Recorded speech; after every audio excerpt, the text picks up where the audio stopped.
August 8, 1942, 4 a.m., along the Matanikau River on Guadalcanal. The darkness was not just an absence of light, it was a physical weight, humid and dense, trapping the suffocating heat of the Pacific day that had just passed. The air tasted of rot, copper, and the pervasive stink of decaying vegetation churned into mud. This was not the vast open theater of war found in North Africa or the rolling hills of France.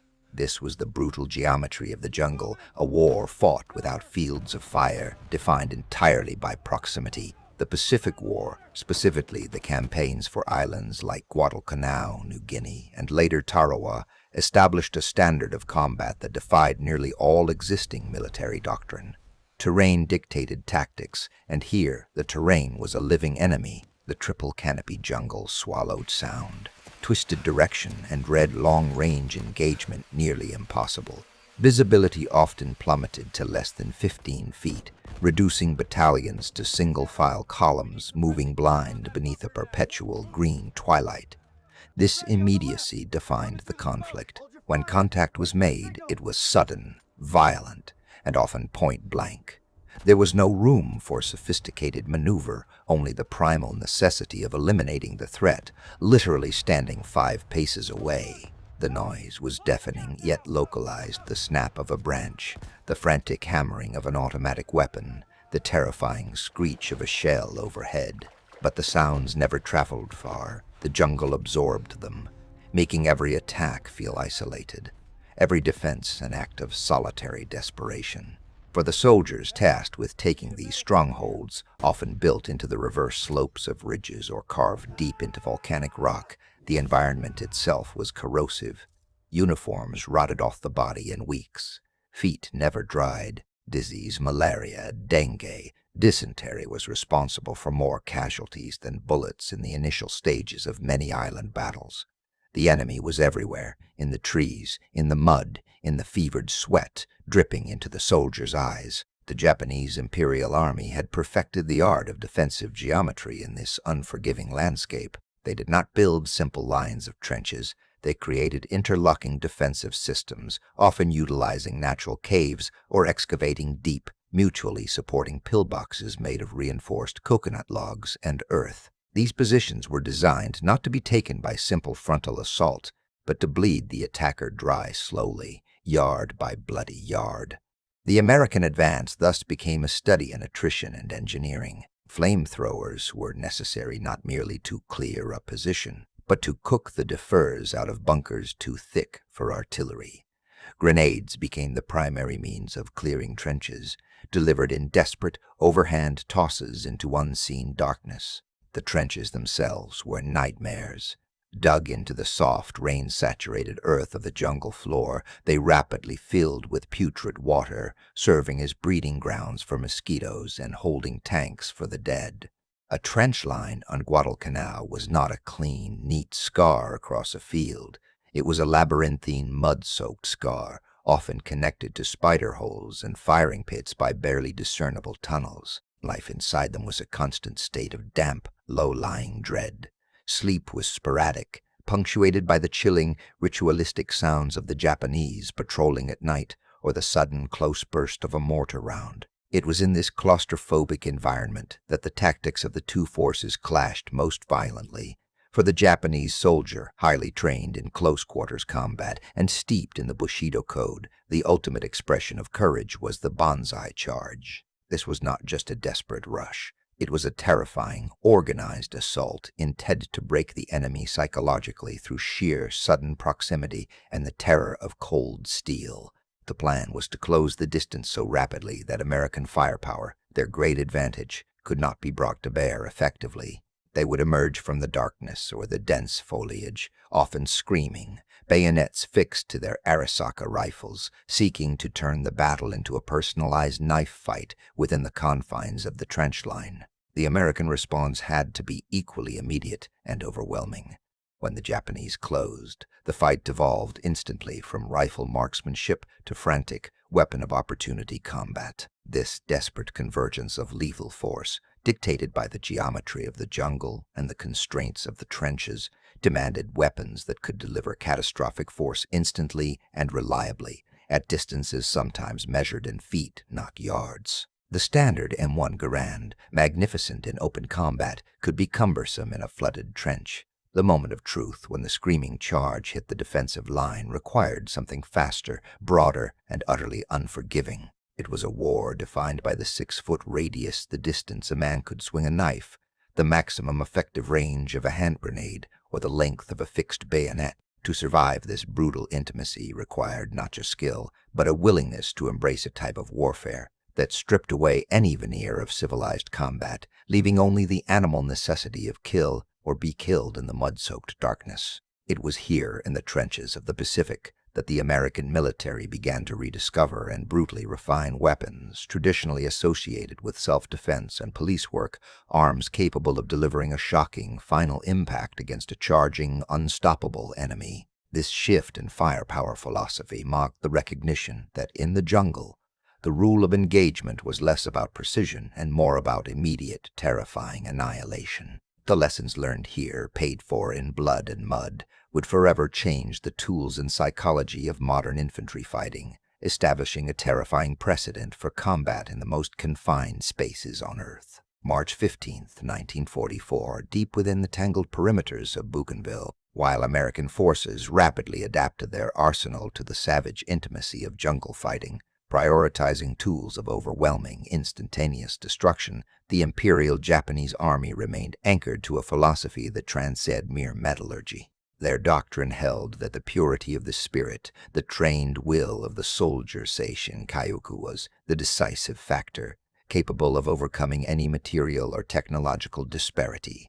The war, in the Japanese view, was ultimately a contest of souls, and the physical manifestations of that soul were the rifle, and more importantly, the bayonet. The bayonet, or juken, was not merely a last-ditch attachment. It was the sacred punctuation mark of Japanese infantry training. It represented the ultimate commitment, the final, unavoidable engagement where skill, speed, and spiritual superiority determined survival. Training exercises demanded absolute focus, emphasizing the speed of the thrust, the power of the scream, and the total lack of hesitation. For the Japanese soldier, to fix the bayonet was to accept the inevitability of close-quarters combat, and often the glorious inevitability of death. They were taught that while bullets might wound or kill arbitrarily, the bayonet required genuine courage. It demanded that the individual look the enemy in the eye and dispatch him. This emphasis on spiritual superiority led directly to the formalized preparation for the Banzai charge, the doctrine of the final decisive assault. This was not simply a desperate, disorganized stampede. It was a planned, tactical event, often launched after days of unrelenting shelling had broken American lines, or when Japanese supply lines had completely collapsed. Its purpose was to commit the remaining force, regardless of casualties, in a massive, overwhelming push, designed to smash through the enemy's main line of resistance, recapture key ground, or failing that, achieve a heroic and meaningful death in the service of the Emperor. Weeks before a planned charge, meticulous preparations were made. Soldiers would write final letters, participate in solemn ceremonies, and focus their minds, clearing them of all self-interest and fear. The psychological conditioning was paramount. The men were taught to empty themselves of all human weakness, becoming pure vessels of aggression. As the appointed hour approached, often under the cloak of deepest night, officers would circulate, ensuring every man understood his duty to penetrate the American lines and kill as many opponents as possible until his own strength failed. The signal for the charge was often preceded by intense, coordinated shouting, a terrifying primal scream designed to shatter American nerves and amplify the Japanese sense of collective frenzy. They would erupt from the jungle fringe or the confines of their trenches, the fixed bayonets glittering faintly in the dark, driven forward by a fanatical determination that genuinely baffled American troops accustomed to the transactional nature of Western warfare. The Japanese soldier charged, expecting to face rifle fire, machine gun suppression, and perhaps grenades, weapons that killed one man at a time, allowing others to press the advantage. What they encountered instead in the deep trenches and narrow approach lanes of the American perimeter was fundamentally different.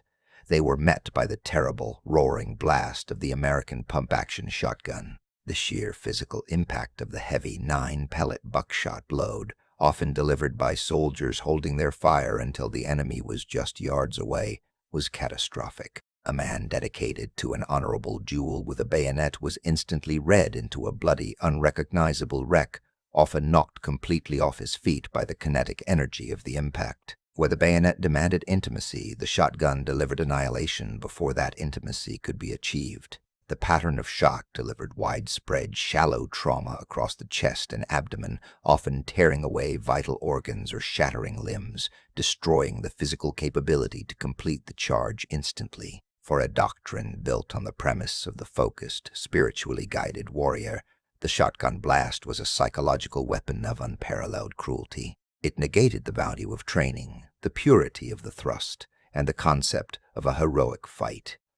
There was no glory in being vaporized by an indiscriminate hail of lead in the dark. The shock of this overwhelming, close-range firepower often broke the momentum of the charge faster than heavy machine gun fire, leaving the surviving troops momentarily paralyzed by the sudden, gruesome destruction of their comrades. As the war progressed, the Japanese High Command recognized the devastating casualty rate of the Banzai charge, yet the doctrine persisted. It was locked into the cultural and military matrix strategy of desperation born of necessity and maintained by a belief that sacrificing human life was militarily effective if the will was strong enough. But against the industrial might and tactical flexibility of the Allied forces, this doctrine became a predictable, suicidal ritual. The legacy of the Banzai charge is complex. It stands as a harrowing testament to unparalleled courage and dedication, the willingness of hundreds of thousands of men to sacrifice everything for a cause. Yet it also serves as a stark historical warning against the rigid adherence to doctrine in the face of overwhelming technological and logistical superiority. The terrible cost of spiritual supremacy, when pitted against the cold, hard physics of industrial warfare, revealed that courage alone, no matter how profound or absolute, could not breach a perimeter guarded by immediate, terrifying annihilation. It was a clash where the purity of the spirit was reduced to nothing more than mass and velocity, a tragic demonstration of how the most profound inner conviction can be undone by the simple, brutal efficiency of a handful of lead pellets fired at point-blank range. July 25, 1944, 4:00 A. At the forward perimeter of Guam, the air did not cool. It merely shifted its consistency, trading the searing heat of the day for a suffocating wet blanket of darkness. This was the hour when the living could fully appreciate the stillness of the dead, broken only by the incessant dripping of water from the jungle canopy and the weary coughs of the exhausted men huddled below ground. The American trench line, rather than a shining example of military precision, was a miserable, hastily carved scar across the coral earth, designed not for comfort, but for absolute, immediate survival. The Marines who manned these earthworks were physical relics of the brutal climate. They were caked in mud, sweat, and the unique reddish dust of the volcanic islands. Exhaustion was not a temporary condition. It was the baseline of existence. Sleep was a series of jarring, violent interruptions, every shift of the earth suggesting the immediate proximity of death.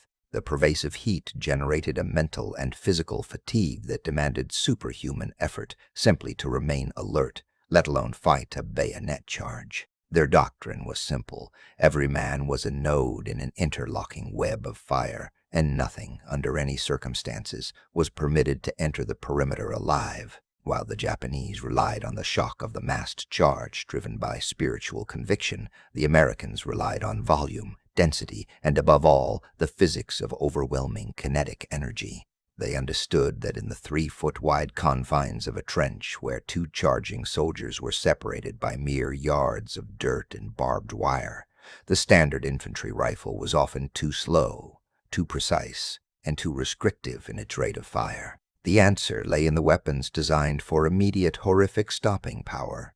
The trench gun, typically the venerable Winchester model 1912 or the older model 1897, fitted with a perforated heat shield and a bayonet lug. These were tools of calculated terror, deployed precisely where the human wave attacks were most likely to culminate. When the Japanese soldiers, driven by a doctrine that prioritized the glorious of the charge, surged across the final barriers, they encountered not single rifle shots, but a devastating hail of 9 to 15 pellets of buckshot fired at near zero distance.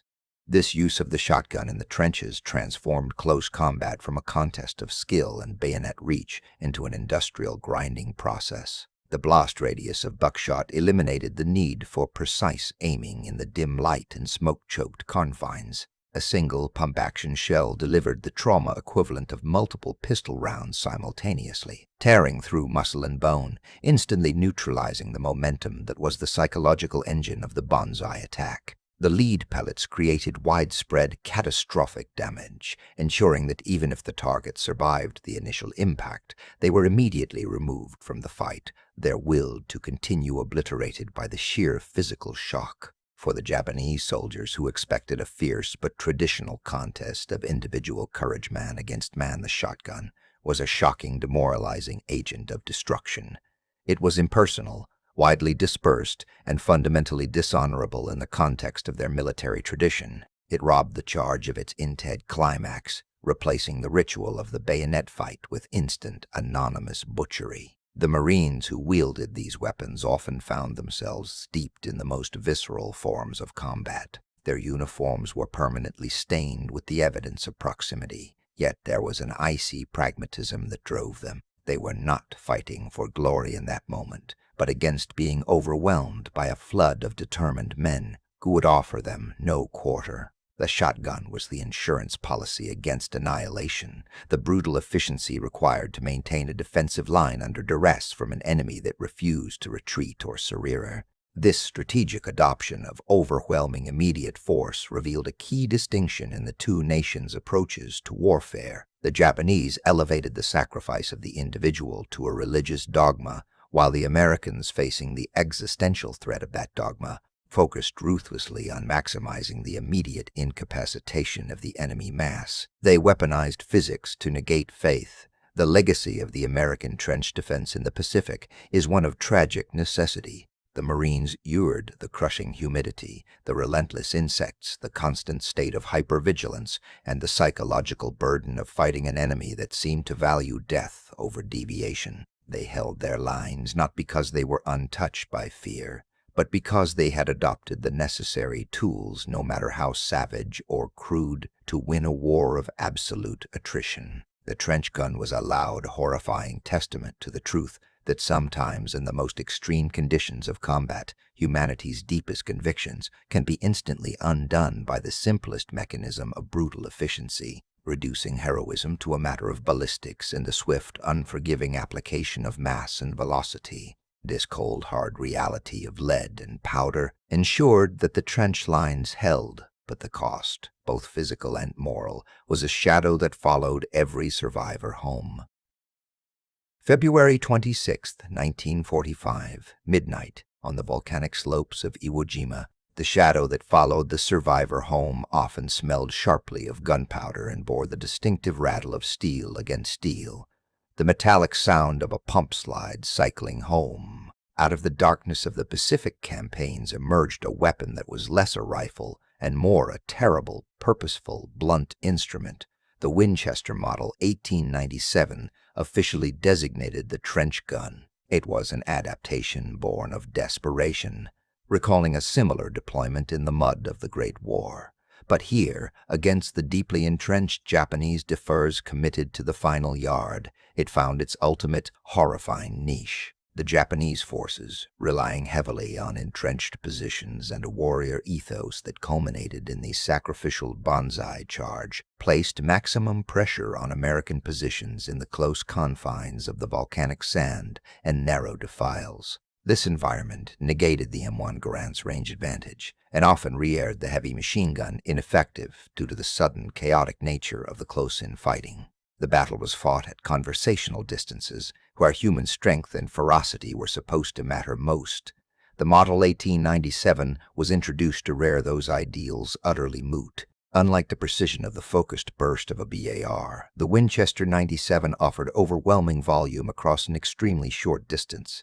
Its simple, exposed hammer and its notoriously reliable pump mechanism defined its efficacy. Crucially, the military versions retained a feature from the civilian design that proved devastating in combat: the lack of a trigger disconnect. This meant a skilled Marine fighting for his life in a shallow foxhole or a captured pillbox could hold the trigger down while rapidly cycling the slide, achieving the infamous slam fire capability, a sustained, deafening roar that emptied the magazine almost instantly, delivering a wall of lead. This was not an application relying on a single projectile. The standard load for the Model 97 in the trenches was the M19 buckshot cartridge, loaded with 900 caliber pellets, 9 spheres of hardened lead, each traveling independently, hitting the target simultaneously. It was the equivalent of 9 high-velocity, 33 caliber bullets striking within a 3-foot spread at 20 yards. The result was not a clean wound. It was catastrophic anatomical failure, delivered with blinding speed and a blast radius previously unknown in infantry shoulder arms. When the Japanese soldiers, steeped in a martial tradition that favored the bayonet and the final glorious charge, erupted from their spider holes and tunnels, they expected the measured defense of automatic rifles. They expected targets, individual men, to be overcome by sheer volume and collective spirit.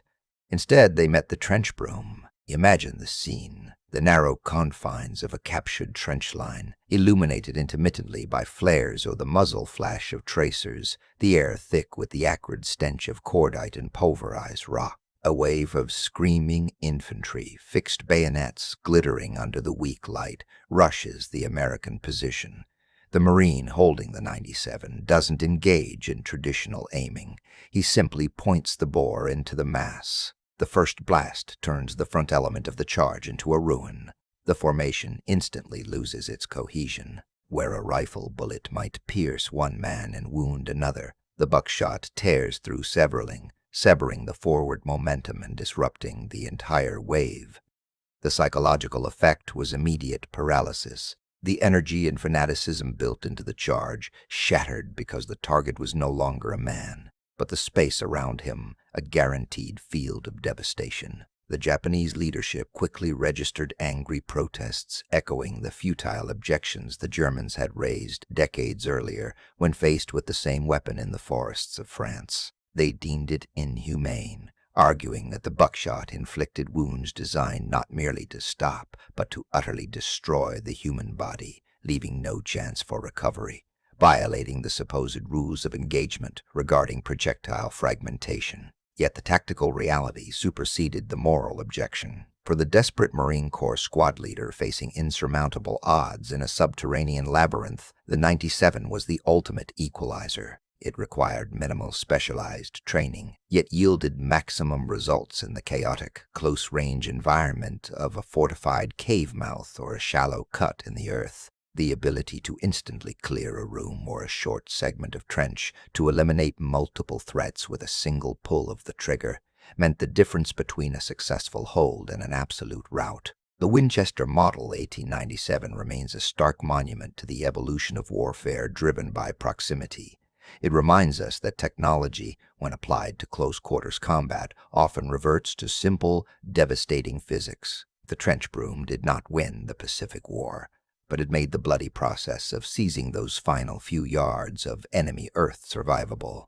It was the definitive, absolute answer to the desperate final measure of a charging opponent, affirming that in the dark heart of the trench, speed and spread trumped honor and fanatical spirit. Its legacy is etched into the doctrine of modern military and police forces alike, demonstrating the enduring utility of the pump-action shotgun for tight, critical engagements. The roar of the pump gun echoed across the islands, a visceral, unforgiving declaration that for those who sought to fight hand-to-hand, there would be no clean victory, only the instantaneous, wide dispersal of shattered hope and lead. March 16, 1945, 1:30 a.m. Deep within the heavily reinforced earthworks of Japanese divisional headquarters on the western ridge of Iwo Jima, General Tadamichi Kuribayashi and his remaining senior staff faced the grim reality of their island fortress crumbling around them. The previous engagements had confirmed the terrifying efficiency of the American close-quarters weaponry, especially that devastating lead-spitting pump gun, which had turned tactical advances into mass slaughter. The staff maps, illuminated by the flickering, oil-fueled lamps, showed defensive lines that no longer existed, replaced by a porous confusion of interlocking pillboxes and caves. Attrition was not simply high, it was terminal. It was clear to the general that conventional counterattacks relying on careful positioning and small unit infiltration were now suicidal wastes of precious manpower. The American lines, though advancing slowly, were establishing a depth and density that made frontal assault during daylight impossible. However, the American doctrine itself contained a vulnerability, a momentary relaxation of vigilance, and a dependence on static defenses during the absolute darkest hours. Guribayashi, though philosophically opposed to the traditional impulsive Banzai charges favored by his predecessors, realized that strategic desperation now mandated a fanatical sacrifice of unprecedented scale. The objective was no longer to repel the invasion, which was militarily impossible, but to inflict such catastrophic destabilizing damage that the Americans would halt their advance, suffer a profound moral shock, and pay a price disproportionate to the strategic gain of the island. The plan finalized that cold, desolate night was a testament to the ultimate dedication to the Emperor, a blueprint for mass martyrdom designed not merely to fight, but to consume the enemy in a wave of human ferocity. It was designated as the final grand infiltration charger move, intended to rupture the American center entirely, cutting off forward infantry from the support and supply echelons behind them. The preparation demanded absolute spectral silence. Hundreds of men, the remnants of depleted regiments, were pulled from their defensive positions, gathering in the deepest ravines and hidden tunnels. Their rifles were inspected, but the emphasis lay upon the implements of silent, close combat. The sharpened, elongated bayonets affixed permanently to the Type 99 Arasaka, the ceramic-cased hand grenades taped to belts, and the short, lethal samurai swords carried by the officers and NCOs. Every man understood implicitly the nature of the mission. No retreat, no surer, and no expectation of dawn. They were ghosts already marching toward destiny. The commanders had carefully selected the target sector, a stretch of newly captured ground held by two relatively green marine companies, perceived as being overextended and perhaps complacent after several days of grinding siege warfare. The charge would commence precisely at 3:45 a.m., timed for the point of maximum human fatigue, just before the first stirrings of the pre-dawn alert. Rather than a disorganized, screaming rush, this assault was to begin as a disciplined, low-crawling infiltration moving like water through the craters and broken terrain until the very edge of the American wire.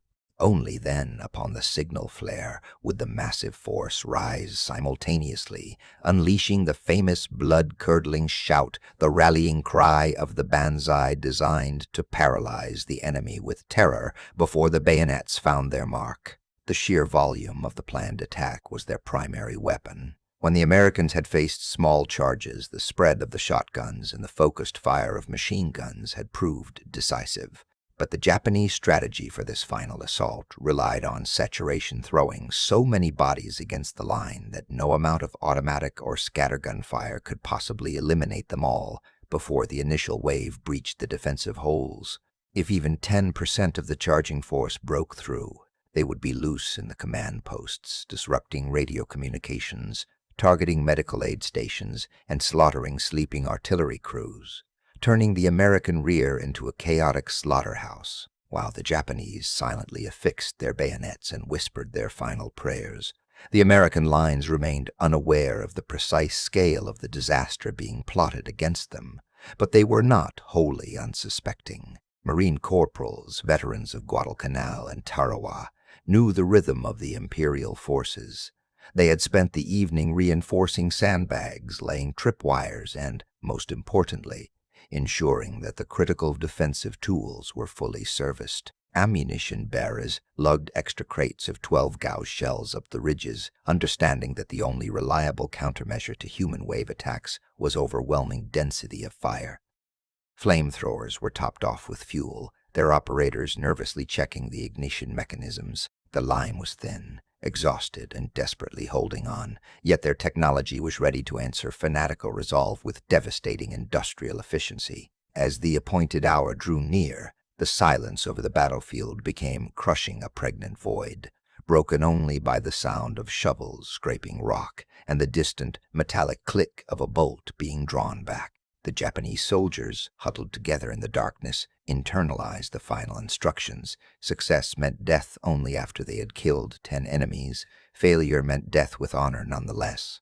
They were not fighting for victory, but for the moral stain they hoped to leave upon the conquerors. This was the dark climax of the Japanese defensive doctrine, exchanging their lives for a chance at breaking the will of the foe. The command bunker had transformed into a crucible, forging hundreds of men into a single, lethal, forward-moving projectile aimed straight at the heart of the enemy line, utterly dependent on speed, darkness, and the momentary shock of their sudden appearance. This charge, born of strategic necessity and cultural imperative, would become the final definitive test of whether massed human courage could overcome the cold mechanical reality of widespread close-range firepower, defining forever the tragic limits of martial zeal against the modern doctrine of immediate wide dispersal defense. The outcome would solidify the legacy of those terrifying trenches, demonstrating how the very proximity of the combatants dictated a savagery unmatched in the annals of warfare, forcing men to face death not through distant fire but through the instantaneous, impersonal brutality of shrapnel and buckshot. January 29, 1945, 3:15 a.m. At the perimeter trench line of Hill 305 on Luzon, the silence that fell over the forward slope was not the peace of exhaustion, but the terrible, pressurized calm preceding a deluge. For the Marines huddled deep in their muddy fighting positions, the absence of enemy artillery fire was not a relief. It was the chilling, unmistakable announcement of what was to follow. Shelling, after all, was impersonal, often survivable. What was coming next required an answer to the face. The American line, broken, jagged and strewn with the debris of days of constant fighting, held its breath as one, every man pressed low against the cold, damp earth, straining to make sense of the profound, oppressive blackness. The air itself seemed to grow heavy, thick with the metallic scent of cordite residue and the sour, inescapable odor of fear and unwashed sweat. In the close confines of the trench, where 2 men often shared barely enough space to reload, the sound of one's own heart beating became an intrusive, deafening rhythm. Men swallowed hard, trying to lubricate mouths that had gone instantly dry, their eyes wide and burning, fixed on the absolute void of the slope outside the wire. They did not need a radio intercept, or a shouted warning. Every man knew, with a certainty that settled deep in the pit of his stomach, that the Imperial Japanese army was gathering its strength, forming up in the shadows just beyond the range of their trip flares. Then the auditory assault began, not with a roar, but with a series of minuscule, deeply unsettling sounds. It started as a subtle frictional whisper of sound that might have been the wind shifting the low scrub, but which the veterans recognized instantly as something entirely different. It was the soft, persistent drag of hobnailed boots attempting stealth on uneven coral and scree. It was the low, muffled scraping of metal against metal, the unavoidable click of a canteen against a bayonet sheath, or the faint, almost imperceptible groan of a rifle sling chafing stiff fabric. These sounds were disjointed, separated by long, agonizing seconds, but they conveyed an overwhelming reality. The enemy was not scattered, but concentrated, moving forward in a slow, deliberate wave designed to gather unstoppable momentum. Each click and scrape was magnified 10 times by the heightened state of tension. The Marines, their bodies rigid and aching from hours without movement, communicated solely through a reassuring grip on a shoulder, the slight tap of a helmet, the silent passing of an extra bandolier of ammunition. The men armed with the heavy, blunt-nosed trench shotguns, the dedicated close-quarters specialists, felt the weight of their responsibility most acutely. They nervously checked the action one last time, ensuring the magazine tube was full of those massive, unforgiving rounds of .00 buckshot. They were the shock troops of the defense, the first line of immediate, wide dispersal devastation. Their job was not precision, but annihilation at 5 yards. As the minutes stretched into an eternity, the individual sounds began to coalesce. The dragging became a generalized, continuous shuffle. Orders previously swallowed by the darkness now emerged as low, guttural murmurings. Not intelligible, but unmistakably the sound of many men being directed toward a singular, violent purpose.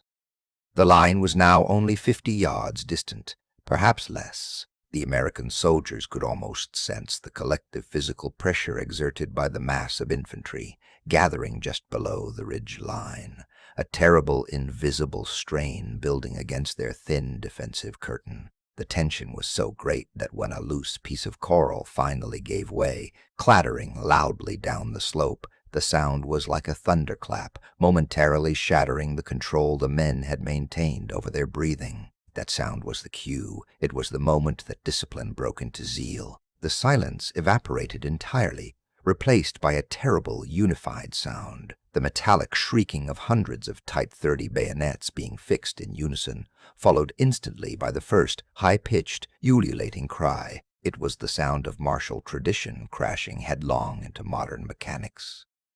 The charge had begun. From the darkness erupted a tide of Japanese soldiers, their shouts transforming into the relentless echoing roar of the Banzai charge, a collective scream of purpose, defiance, and utter commitment. They surged over the lip of the ridge, silhouettes briefly illuminated by the sporadic muzzle flashes of the first responding weapons. They came fast, rifles held low, bayonets gleaming dully under the weak moonlight, fueled by an immutable doctrine that valued the charge and the honor of dying at close quarters above all else. They believed the bayonet was the ultimate equalizer, the purest expression of the warrior spirit, guaranteed to terrify and break a defensive line based solely on distance. But the American line held steady. They had waited too long, felt the tension too deeply to panic now. The men with the shotguns moved first, raising the heavy weapons, their fingers tightening on the trigger just as the lead wave of attackers entered the calculated kill zone. In that instant, that narrow corridor of land between the final wire and the lip of the trench, the ancient ethos met the instantaneous brutality of the industrial age. The Japanese soldiers, committed entirely to the forward rush, expected the staggered, aimed response of rifles. They expected to absorb individual hits and continue their advance. They were entirely unprepared for the sheer immediate shock of the defensive weapon specifically designed to negate close-quarter mass. The trench guns erupted in a series of violent, punishing roars, sounding less like rifles and more like tearing canvas. They unleashed a solid, dense pattern of 9-pellet devastation into the packed columns of charging men.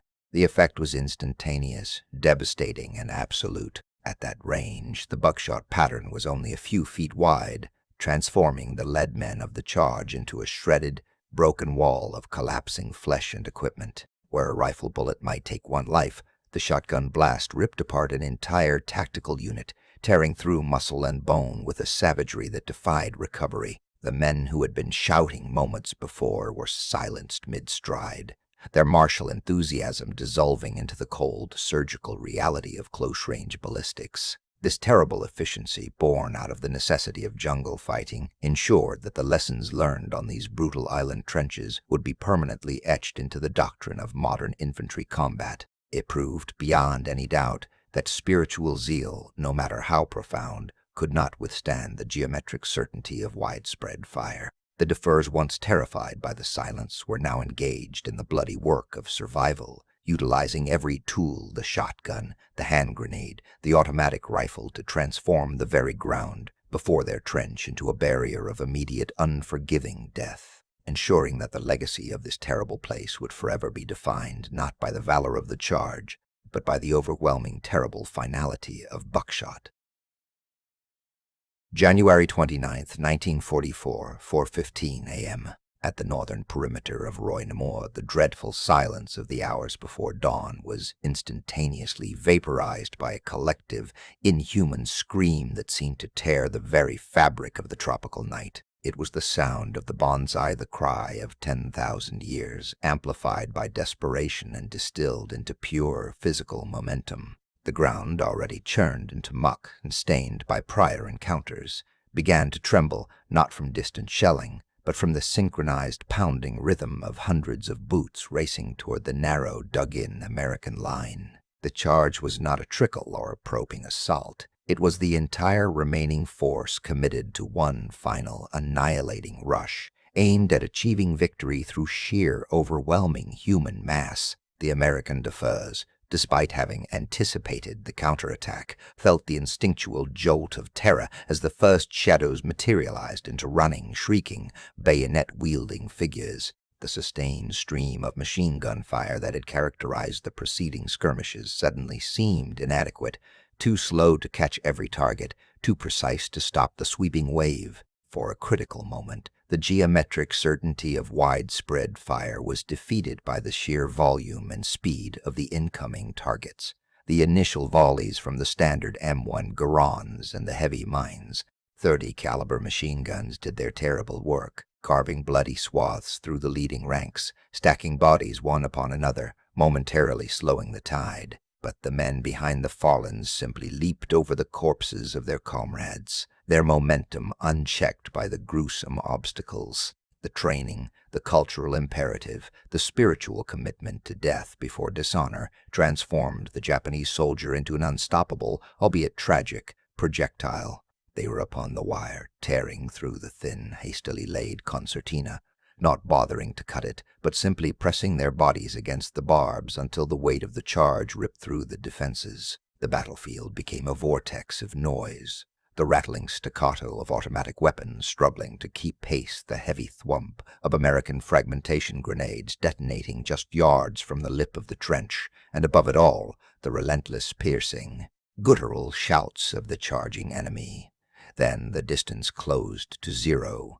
The lead elements, screaming their emperor's name, vaulted the parapet, bayonets fixed, eyes wide with the adrenaline of terminal courage. In the confined space of the trench, the battle instantly devolved into a chaotic, blind melee. Riflemen could no longer bring their long weapons to bear effectively, having to transition clumsily to the bayonet themselves, or rely on the heavy buttstock as a crude club.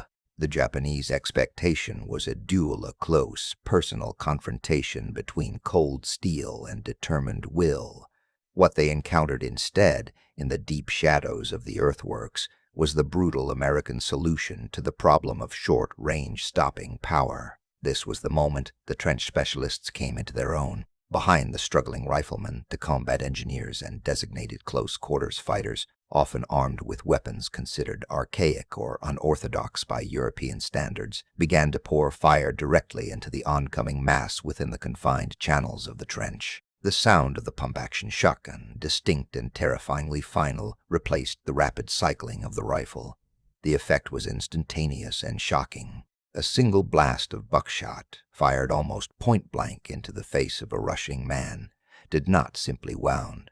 It arrested all momentum, extinguishing life with savage, immediate finality. Where a rifle round might pass cleanly through or simply punch a hole, failing to stop a determined man fueled by fanaticism, the heavy payload of lead pellets spread instant, devastating trauma. It required no aiming, no precise sight picture, only the ability to point the weapon down a narrow passage and pull the trigger. The Japanese soldiers, trained in the arts of the thrust and the parry, were not prepared for the industrial slaughter inflicted by this weapon of saturation. Their formations, momentarily successful in breaching the perimeter, shattered into individual, confused pockets as men were physically lifted and thrown backward by the sheer kinetic energy of the close-range scattergun. Hand grenades, too, became essential tools of defense, rolled down the trenches like deadly bowling balls, turning corners into funnels of steel fragments. For perhaps 30 agonizing minutes, the line buckled, threatened to break, but never fully ceded. Pockets of Japanese resistance, having gained a foothold, were systematically erased by the relentless, overwhelming firepower brought to bear at arm's length, a grim testament to the American doctrine that prioritized immediate, localized superiority in firepower above all else. Men fought hand-to-hand over piles of steaming entrails and splintered wood, utilizing entrenching tools, helmets, and even bare hands when ammunition finally ran dry.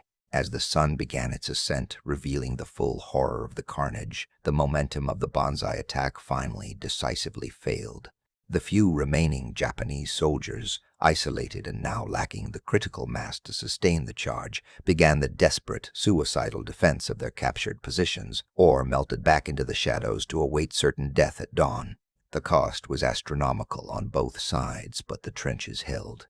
The Banzai charge, the ultimate expression of warrior ethos and self-sacrifice, revealed its terrible vulnerability in the face of the industrial age's close-quarters weaponry. The men who survived the assault would forever carry the memory of that primal scream and the smell of cordite mixed with blood. But they also understood a critical truth forged in that night's darkness.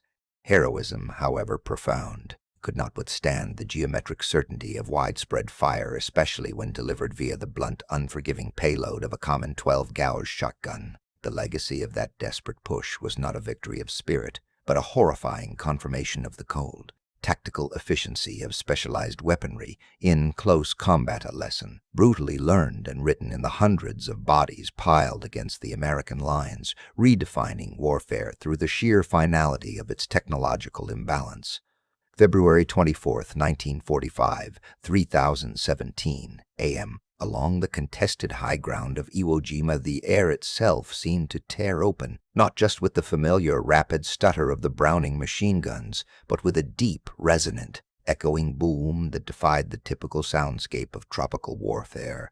The Japanese Imperial Army soldiers, driven forward by the desperate command to breach the perimeter, had expected the familiar torrent of .30 caliber fire and the distant, calculated violence of artillery. They were met instead by a sound of pure, unadulterated savagery, the shotgun. This sound, the visceral roar of the 12-gauge discharging its heavy load, was often preceded by another equally terrifying mechanical utterance, the sharp, metallic shick-shack of the pump-action shotgun being cycled, a sound that immediately betrayed the presence of an utterly unforgiving weapon being readied just yards away. It was the sound of the grave being instantly prepared. In the confusion of the melee, officers reported confusion among the charging ranks. They had trained for bayonet fighting against riflemen. They were prepared to accept a single clean bullet, wound the honorable exit.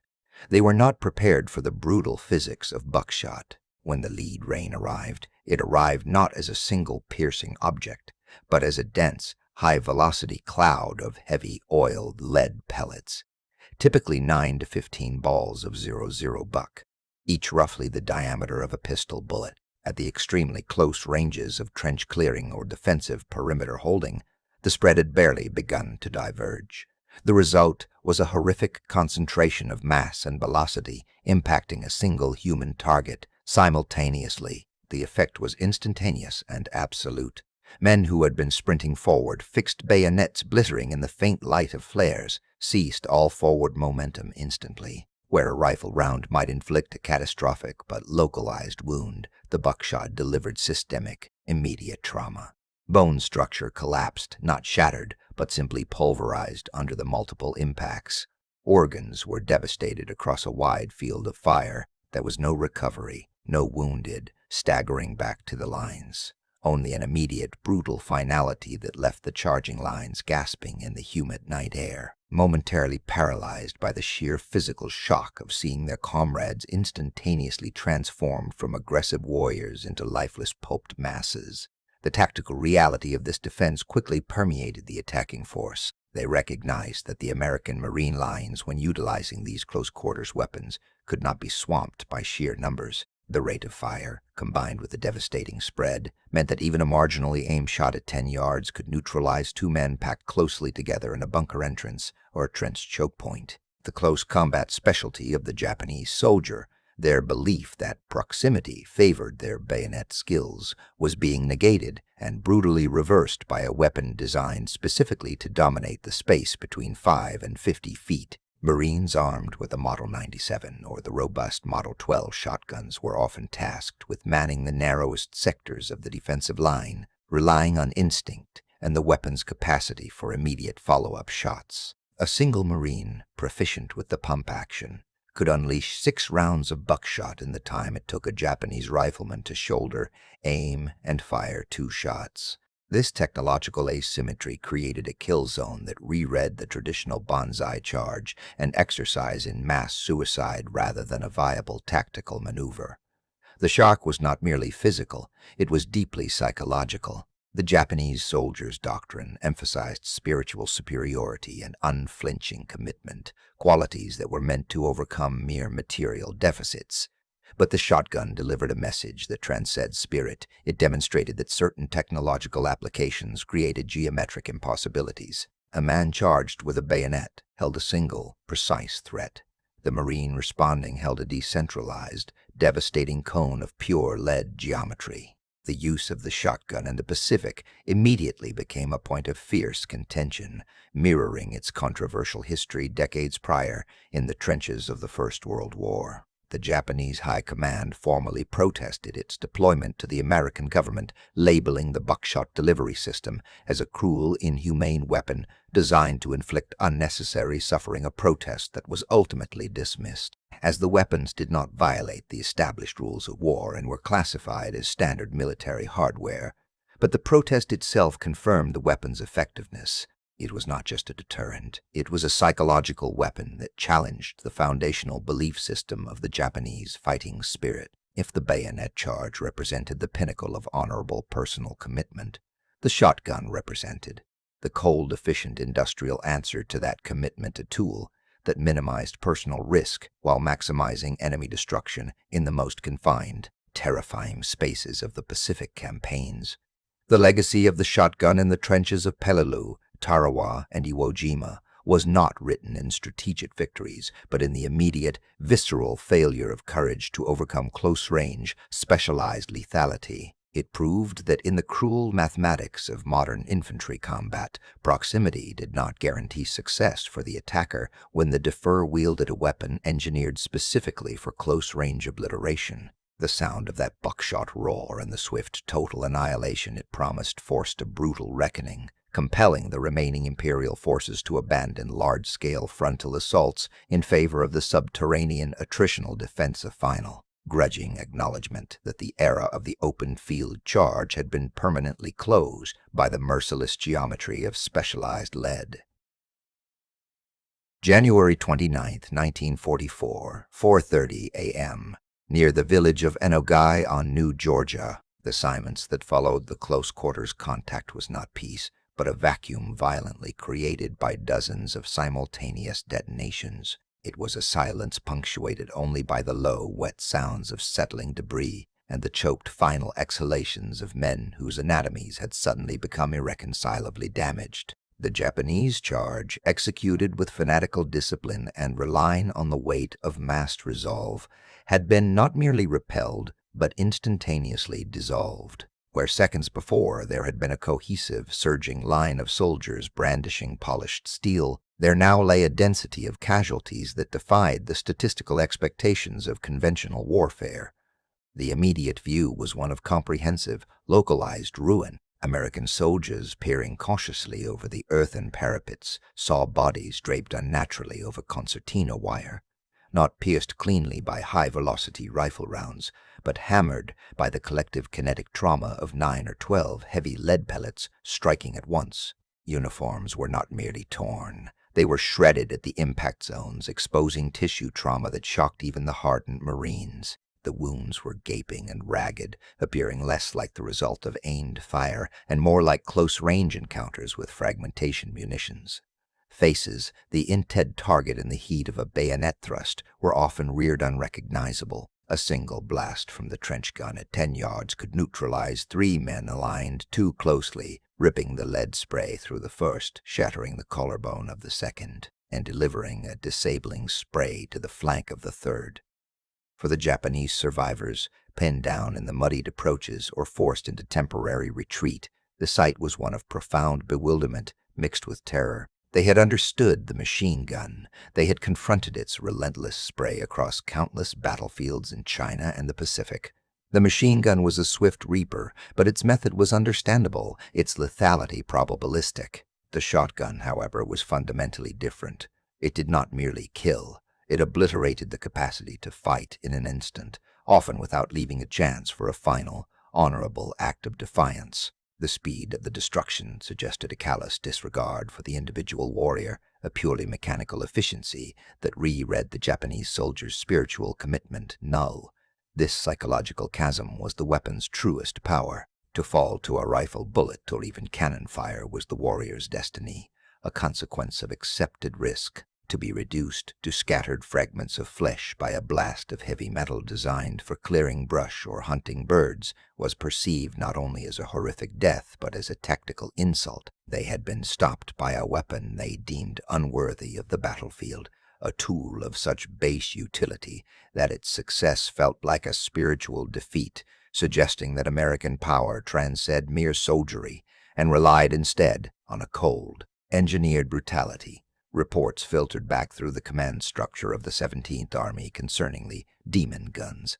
These were not weapons one engaged frontally. The very sight of the devastation wrought on their comrades, the impossible widespread devastation caused by a single loud report, shattered the foundational belief that the spirit could overcome Imperial. If the charge, the ultimate expression of Imperial will, could be cancelled out so efficiently, then traditional maneuver warfare was futile. The open field, once the stage for heroic sacrifice, became a killing zone defined by the enemy's superior technology for close-range obliteration. This immediate, brutal cessation of the charge cemented the strategic pivot already underway. The surviving regiments understood with chilling clarity that their only hope lay in negating the unique advantage of the American trench gun and flamethrower. They must retreat from the surface, abandon the suicidal massed attacks, and burrow deep. The subterranean defensive network, the cave, the pillbox, the reinforced bunker became the sanctuary. By reducing the engagement range and utilizing overlapping fields of fire from within fortified positions, they hoped to return the fight to a level of attrition where Japanese errants, if not Japanese firepower, might still prevail. The legacy of that buckshot roar extended far beyond the immediate casualty count. It contributed significantly to the doctrine of static, deep defense that characterized the fighting from Peleliu to Iwo Jima and Okinawa. It forced the Japanese to abandon large-scale movement and adopt the grim, methodical defense in depth, where every position was meant to be fought to the last man. The knowledge that the enemy possessed a weapon capable of such immediate and widespread carnage bred a fatalism, a certainty that death was imminent, leading to the adoption of jokusai, or ritual suicide, rather than sueur. The weapon had not just killed the soldiers who charged the lines, it had critically damaged the fighting ethos of the Imperial Army itself, substituting the ideal of the glorious, successful charge with the reality of pointless, instantaneous decimation. In the history of close combat, the trench gun stood as a terrible, efficient lesson, that in the face of engineered despair, even the most devoted courage eventually collapses into the cold geometry of lead. January 29, 1943, 2 p.m. En masse, the Swiss legation in Tokyo, officials formally transmitted the first of several escalating complaints regarding the conduct of American forces in the Pacific. The physical evidence of the decimation, the horrific, sprawling exit wounds left by buckshot provided the fuel for this diplomatic fire. These were injuries fundamentally distinct from the clean, surgical perforation of a standard rifle round. A human body struck by 9 or 12 hardened pellets, each traveling at high velocity and acting independently, often became a ruin, suffering catastrophic organ damage and bone fragmentation across a wide area. Medical personnel, both American and Japanese, attested that these wounds were notoriously difficult to treat, often resulting in immediate fatality or irreversible incapacitation. The Imperial High Command recognized that the psychological damage inflicted by the trench gun was escalating beyond the immediate battlefield. As reports filtered back from Guadalcanal and the subsequent brutal engagements across New Guinea and the Central Pacific Islands, Japanese officials began leveraging international channels. Utilizing the diplomatic services of neutral nations, primarily Switzerland and Sweden, who managed Japanese interests in Allied territory, Tokyo lodged fierce formal protests with the State Department in Washington. The core of the complaints centered on the long-standing international law concerning the conduct of war, specifically drawing parallels to the spirit, if not the letter, of the 1899 Hague Declaration III. That declaration had prohibited the use of dum-dum bullets, projectiles designed to expand or flatten easily in the human body, causing disproportionate suffering. Japan argued strenuously that the concentrated multi-pellet blast of buckshot functioned identically.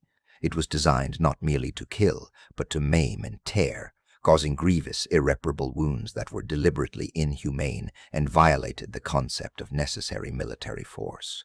They claimed the weapon was perfidious because it caused suffering far in excess of what was required to render a combatant ineffective. The protest was, in essence, a recognition of tactical failure, disguised as a humanitarian concern. The Japanese military had relied heavily on close-quarters combat, utilizing their proficiency with the bayonet and their willingness to charge in massed formation. The shotgun negated both assets instantly. If the weapon could be banned or restricted through diplomatic pressure, the traditional Japanese close combat advantage could be restored.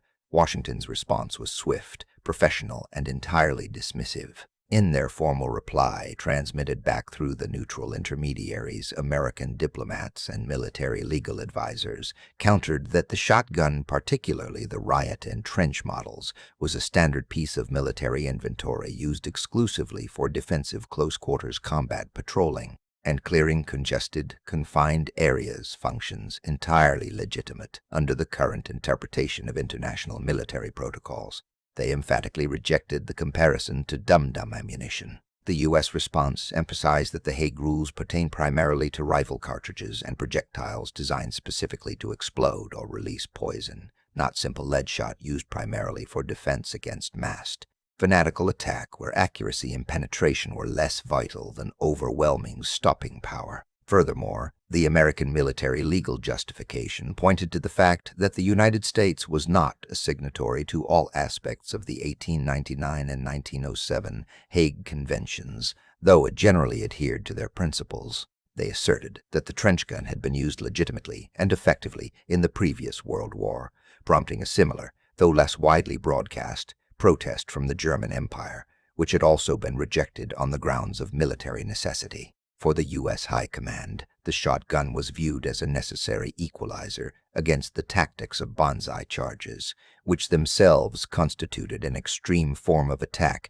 that placed American soldiers under extreme duress. This diplomatic spat, however, highlighted a profound moral irony for the Imperial government, which had systematically sanctioned acts of shocking brutality against civilian populations and captured Allied personnel acts that demonstrably involved suffering far exceeding the operational use of any defensive firearm. To protest a weapon on the grounds of unnecessary suffering struck many Allied diplomats as cynical manipulation. The protest was not genuinely about upholding the sanctity of the laws of war.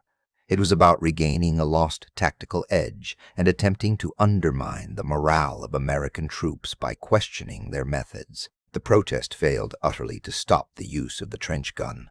The American military doctrine was clear. Any weapon that saved American lives in the face of suicidal opposition was justified, regardless of the resulting diplomatic inconvenience. The legal maneuverings did little more than confirm to the U.S. High Command that the shotgun was achieving its objective with brutal efficiency. It was instilling a fear that transcended the normal bounds of combat. The trench shotgun thus became a powerful, terrible symbol of the transition from older, romanticized notions of warfare to the industrialized, mass-production conflict of the 20th century. The diplomatic protest represents a tragic, fleeting attempt to impose 19th-century standards of chivalry and restraint onto a modern war machine, a machine that cared nothing for the rules of gentlemanly combat, only for the final, decisive silence. The true legacy of the diplomatic objection was not the changing of war laws, but the stark realization that technology had finally outpaced the ability of international law to define what constituted a fair fight. When facing an enemy determined to commit ritual suicide rather than surer, the defense weapon required had to be one of maximum discouragement and absolute finality. The international protest itself proved the shotgun's terrible success. demonstrating that the terror it instilled in the charging lines was severe enough to compel high-level diplomatic intervention, a chilling testament to the effectiveness of the cold geometry of lead. April 19, 1944, in Washington, D.C., deep inside the Pentagon's War Strategy Room, the official defense of the trench gun was codified, transforming a simple piece of weaponry into a tool of strategic policy. The barrage of international complaints, particularly those lodged via neutral nations, and amplified by Japanese propaganda claiming the U.S. Marines were employing baric ammunition, demanded a formal response. The position taken by the Joint Chiefs of Staff and communicated down the chain of command was clear, unequivocal, and rooted entirely in the brutal reality of the Pacific theater. The shotgun was not a luxury. It was a non-negotiable requirement for jungle survival. The American defense hinged on the unique tactical parameters imposed by the environment. Europe was characterized by open fields, organized lines, and observable objectives.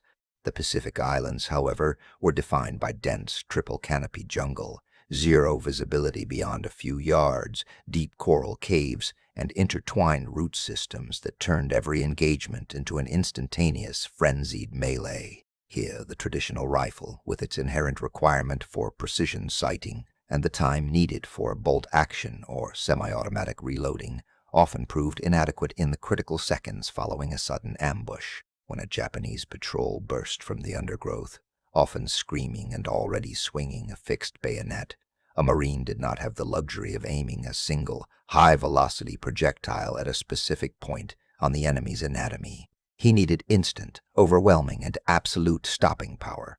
The M1897 provided just that. Firing a load of .00 buckshot transformed the weapon into a mobile, short-range cannon, spraying 9 to 12 heavy lead balls in a dense pattern. At distances of 10 to 15 yards, the typical engagement range in the choked jungles of Guadalcanal or Bougainville, the effect was devastating and immediate. It was the only weapon that offered a reliable guarantee of incapacitation against a charging soldier whose only goal was to drive his blade into the chest of the enemy, regardless of his own mortal wounds.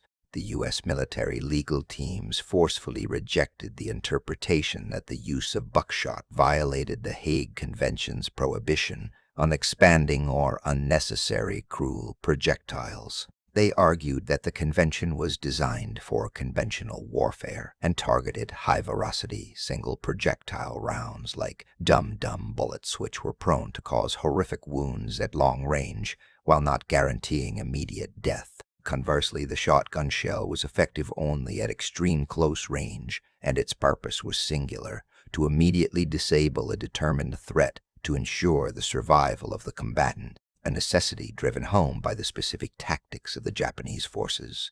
The doctrine of necessity superseded the doctrine of diplomatic nicety. When facing an opponent who had been indoctrinated with the idea that sueur was worse than death and who would execute a suicidal Banzai charge regardless of sustaining several bullet wounds, the countermeasure had to be equally decisive. A Marine who failed to neutralize a charging Japanese soldier within the blink of an eye was likely to die. Therefore, the use of the M1897 was simply viewed as fulfilling the primary responsibility of a military command, equipping its soldiers with the best possible means of survival against a fanatical foe. Furthermore, the argument was made that the shotgun, in the close quarters confusion of clearing caves and bunkers, was actually preferable to the alternative methods of neutralization.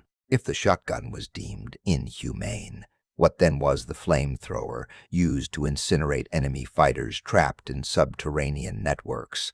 What was the use of explosive charges detonated inside tight spaces? The shotgun offered a precise, localized, and comparatively less destructive method of neutralizing small groups in a confined, high-danger area without resorting to wide-area saturation weapons that carried far greater risks of friendly fire or unnecessary civilian harm. It was also noted that the infamous slam fire capability of the M1897, allowing the shooter to hold the trigger back and pump the slide repeatedly, firing a continuous barrage of shells as fast as the action could be cycled, was not a feature designed for gratuitous slaughter, but a final, desperate defensive mechanism. It was the last resort when multiple enemy soldiers were simultaneously pouring into a position, overwhelming the Marines' ability to use precision or even careful aiming. The rate of fire achieved in a slam-fire situation was terrifying, but it often represented the difference between holding a key position and being overrun. The deployment of the trench gun, therefore, became less about the weapon itself and more about a strategic statement. The U.S. military would adapt its tools and tactics to match the severity of the challenge presented by the enemy's chosen method of warfare. If the Japanese chose to fight in the shadows of the jungle, charging in human waves with bayonets fixed, the American response would be defined by overwhelming, instant lethality at contact range. Decades later, the legacy of the trench gun in the Pacific yours not as a weapon of widespread tactical use, but as a symbolic instrument of necessity. It symbolizes the moment conventional military doctrines were shattered by the realities of jungle combat. The shotgun taught future generations of soldiers and strategists that close quarters, immediate incapacitation is paramount in environments where the enemy's proximity is dangerously fluid. This Uring defensive justification, hammered out in the tactical assessments of the early Pacific campaigns, ensured the shotgun secured its place in the armories of future conflicts, from Vietnam to modern urban warfare, as the ultimate tool of personal defense and immediate resolution. It was a cold, efficient instrument designed to enforce the most primal law of war. Survival at any cost, a terrible calculus etched forever into the history of the island campaigns. That calculus did not with the war. The effectiveness of the pump-action trench gun forever altered the tactical doctrine of the Pacific, forcing Japanese command to rethink the suicidal Banzai charge. The sheer terror inflicted by the widespread, disabling spread of shot at 3 yards ensured that subsequent assaults were more fragmented, relying on stealth and infiltration rather than massed frontal shock, rather than the predictable, overwhelming wave. Yet, this efficiency came with a terrible, unique stigma.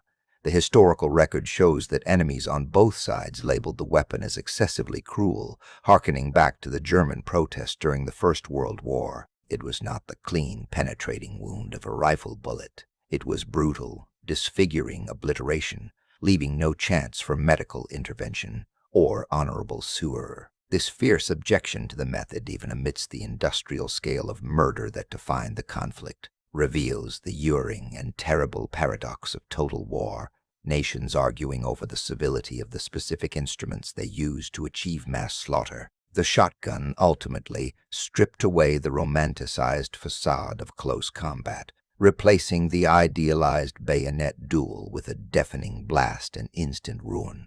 It was the great equalizer, not of ideology, but of pure physical distance. Its legacy is not just one of mechanical superiority, but a profound inscription of the desperate morality of survival. When the choice is between your life and the enemy's immediate incapacitation, the most effective weapon, regardless of its brutality, becomes the only logical choice. This cold, hard truth, purchased at the price of unimaginable loss on those humid, bloody islands, remains the defining weight of the Pacific conflict. The shotgun is less a tool of history and more a testament to the tragic depths of human necessity when existence itself is the ultimate strategic objective. We look back now, decades later, and see not just the metal and the wood, but the silent, heavy reality of men compelled to embrace absolute destruction simply to see another dawn. That is the indelible mark of the trench gun on the history of warfare.